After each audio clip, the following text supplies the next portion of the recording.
After 16 years of being a franchise consultant, I know that there are a lot of myths and misconceptions about what you're owed and what you're going to get when you're a franchisee. So here are my top 10 biggest myths of owning a franchise. Number 1, it's the franchisor's job to find customers for me. If the franchisor could find your customers for you, why would they need you? You aren't paying them to find your customers.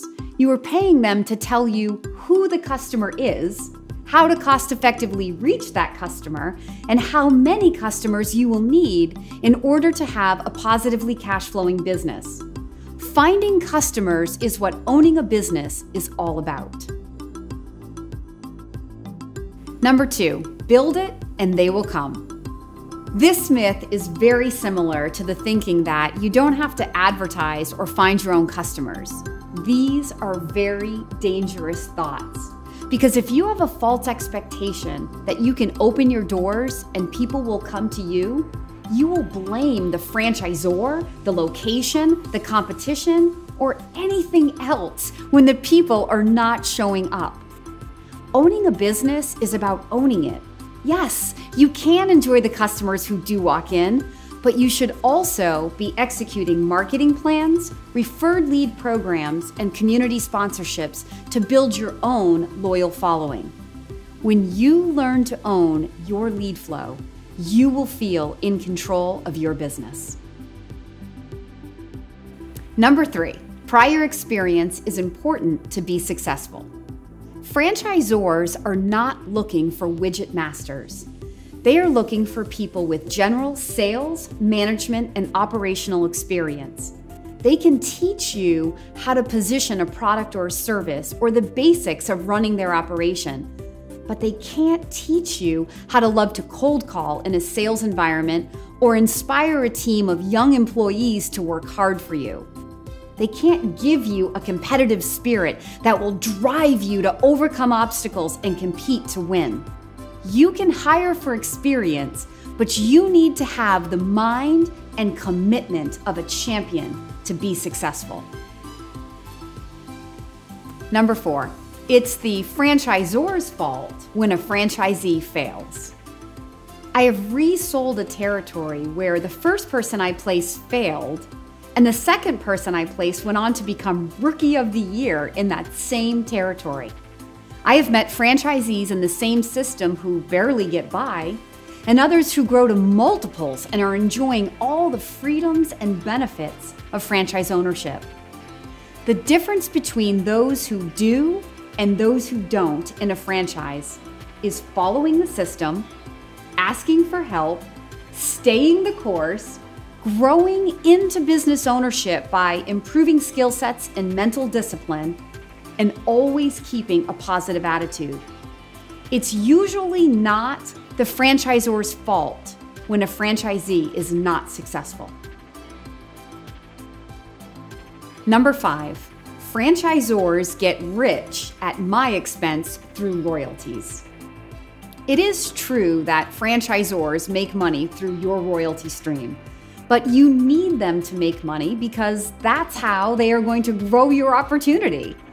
I wouldn't begrudge them the opportunity to make money. After all, this is a partnership. If you're questioning the value of a royalty, ask yourself this.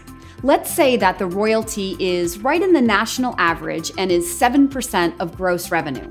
So the question you ask yourself is, do I believe that by partnering with this leadership team and their experience, support, technology, and training, that I can make 7% more than if I was running this business without the support of the franchise? Since 90% of startup businesses fail before they ever become profitable, and you can see the success rate of the franchise prior to becoming a franchisee, the answer should be an easy yes. The national average for royalties is between 6 and 10% of gross sales, typically collected on a monthly basis. Any questions you have about royalties should be directed first at the franchisor and then validated out by the existing franchisees. If franchisees who are paying the royalty are happy, should you really be questioning it?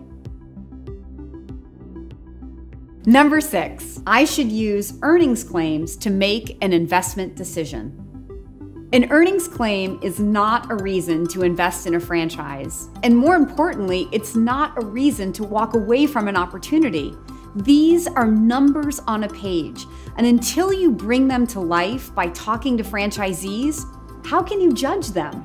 For example, maybe you see an average net earnings of $50,000 and you say, well, I need to make $150,000, so this investment doesn't work for me.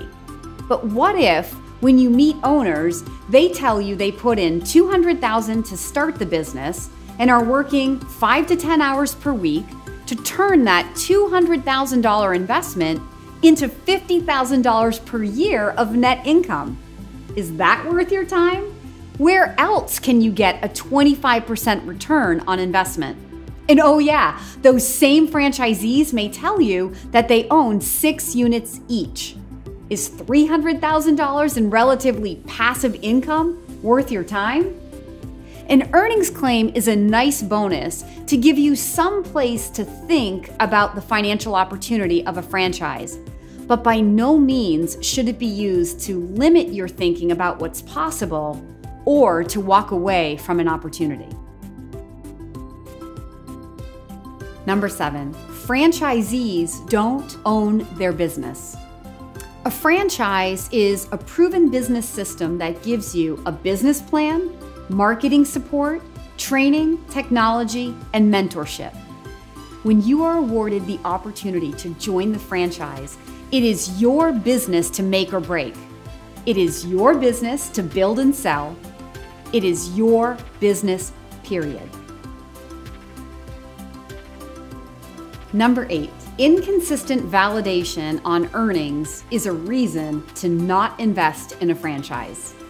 The easiest way for me to explain how senseless this myth is to pose the following analogy.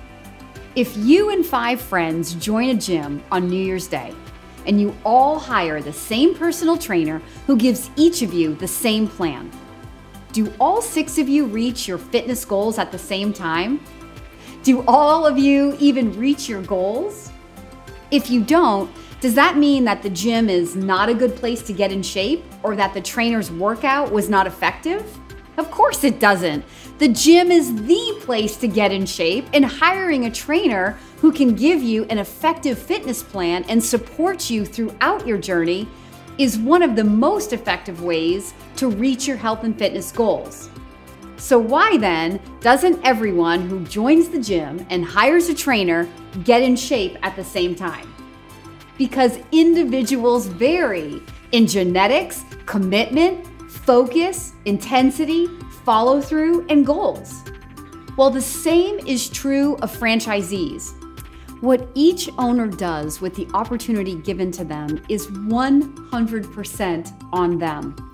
One owner may have a goal to work 3 days a week and cover his healthcare costs and basic living expenses during retirement with his franchise business, and another owner in the same system may have 4 kids to put through college and $1 million mortgage and lifestyle to support.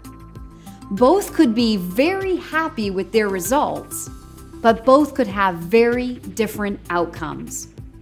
If you find franchisees who are making the money you want, role model what they did. But if no one is making the money you want to make, it doesn't mean it's not possible. It could just mean the opportunity is waiting for you. Number 9, franchising is for dummies. I do think that some people look down on franchising like it's dumbed down business, and truly educated people don't need a franchise system. But having an MBA is not a guarantee that you will be successful in business. Most entrepreneurs fail by running out of money before they even figure out how to really make money. If you want to be a pioneer, you can try to beat the odds. But if you're looking for a business investment where the startup risks are mitigated, so that from day one, your time and money is moving you toward profitability, rather than trying to figure out how to make money, a franchise is a great option. I think truly smart investors align themselves with mentors who can coach and support them through business ownership, providing technology, buying power, systems, and other leverage that allows the owner to work on the business rather than in the business, and to not be a slave to what they've created, but rather to enjoy a great quality of life while scaling and building wealth. And these smart investors are called franchisees. Number 10, I will have to work 24/7 to be successful in my business. I don't want to make it sound too easy, because definitely when you're starting anything new, there's a learning curve. But since franchise business is already proven and you are buying the recipe rather than trying to figure it out, your time should be invested in moving you toward profitability from day one. And you should be able to control how much time you will need to put in. I think some owners, by their nature, work more than others. Some owners have great organizational skills, so they can get more done in shorter amounts of time. Others have inspiring management skills that allow them to delegate and walk away from the business. But no matter where you start as an owner, all of these skills can be learned if you're willing. You should not have to be a slave to your franchise business. Some franchise businesses aren't even looking for full-time owners. These are called semi-absentee investments. As a franchise owner, you will work hard, but you will be in control of how you spend your time and how much time you put in.